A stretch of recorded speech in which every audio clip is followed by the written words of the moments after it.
뉴스룸을 시작하겠습니다. 이재명 대통령은 어제 한미 팩트시트를 놓고 한미 동맹 르네상스의 문이 활짝 열렸다고 했습니다. 미국 정부도 두 나라 관계에 새로운 장이 열렸다고 했습니다.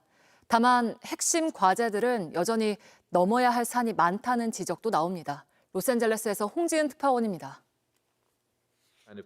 미국 외교정책의 2인자 크리스토퍼 랜도 국무부 부장관이 한미 공동 팩트시트를 양국 관계의 새 출발점이라고 강조했습니다. Yesterday, our two countries released a historic joint fact sheet inaugurating a new chapter in the U.S.-Korea alliance. 특히 조선 반도체 등 트럼프 행정부의 제조업 부흥 핵심 분야에서 한국이 절대적인 파트너라고 치켜 세웠습니다. 지난 9월 이민 단속으로 한국인 300여 명이 구금됐던 조지아 사태와 관련해서도 재발 방지 의지를 밝혔습니다. Obviously, you cannot ask for countries to make significant investments in our economy and not expect them to send people over to implement those investments and make them a reality.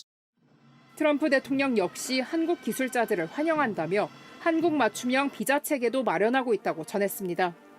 하지만 향후 과정이 쉽지만은 않을 것이라는 전망도 나옵니다.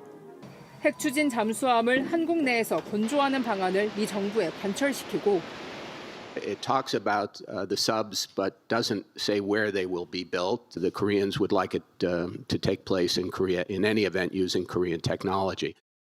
핵잠 운용에 필수적인 핵연료 재처리 문제도 미국 법과 한미 원자력 협정의 개정이 추가로 필요합니다. 여기에 트럼프 행정부 특유의 정책 변동성도 헤쳐나가야 할 과제입니다. 한국이 합의를 제대로 이행하지 않는다고 판단할 경우 트럼프 대통령이 관세나 투자 조건을 언제든 손볼 가능성도 배제할 수 없기 때문입니다. 로스앤젤레스에서 JTBC 홍지은입니다. 붕괴 사고가 있었던 울산 화력발전소에서 8일 동안 찾지 못했던 마지막 실종자가 숨진 채 발견됐습니다. 사상자는 모두 9명으로 늘었습니다. 이런 사고가 더는 없도록 정확한 원인을 밝혀야 할 텐데 배승주 기자가 짚어봤습니다. 들것을 향해 소방대원들이 대열을 맞춰섭니다. 지난 6일 발생한 울산 화력발전소 보일러타워 붕괴 사고 마지막 매몰자 시신을 수습한 겁니다.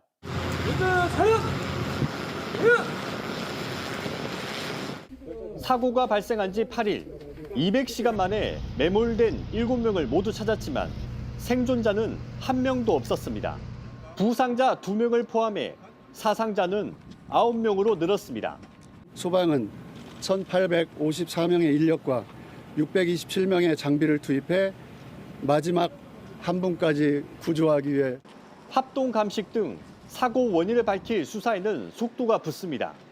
전담 수사팀을 꾸린 경찰은 업무상 과실치사 혐의를, 고용노동부는 중대재해처벌법과 산업안전보건법 위반 여부를 검토하고 있습니다.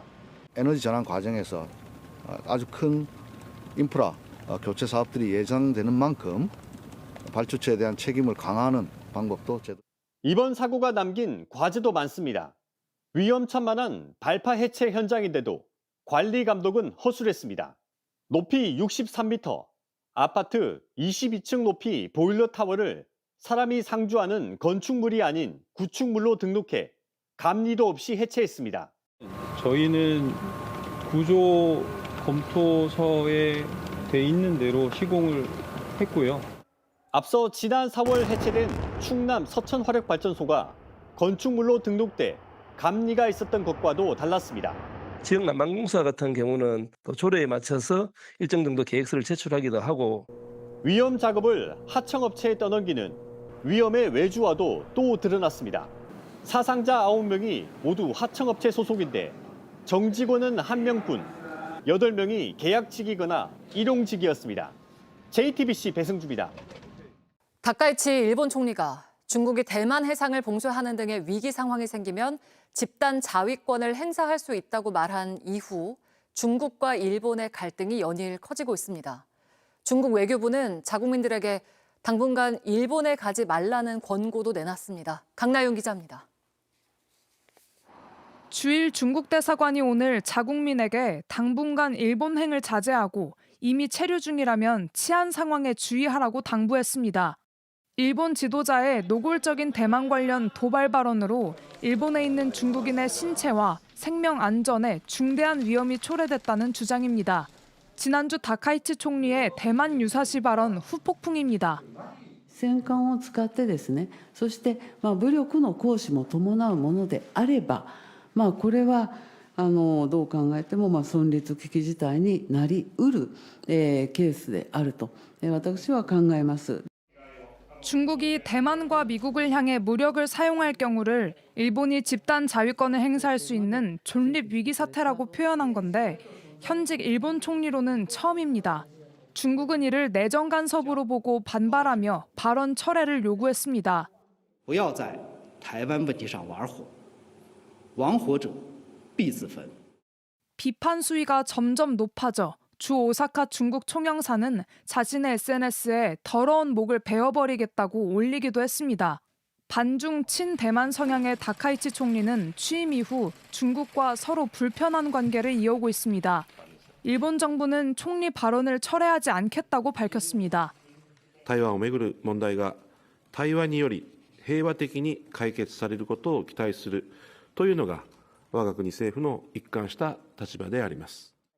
NHK는 중국의 이번 권고가 중국 관광객 동향과 중일 간 교류에 부정적 영향을 미칠 수 있다고 짚었습니다. JTBC 강나윤입니다.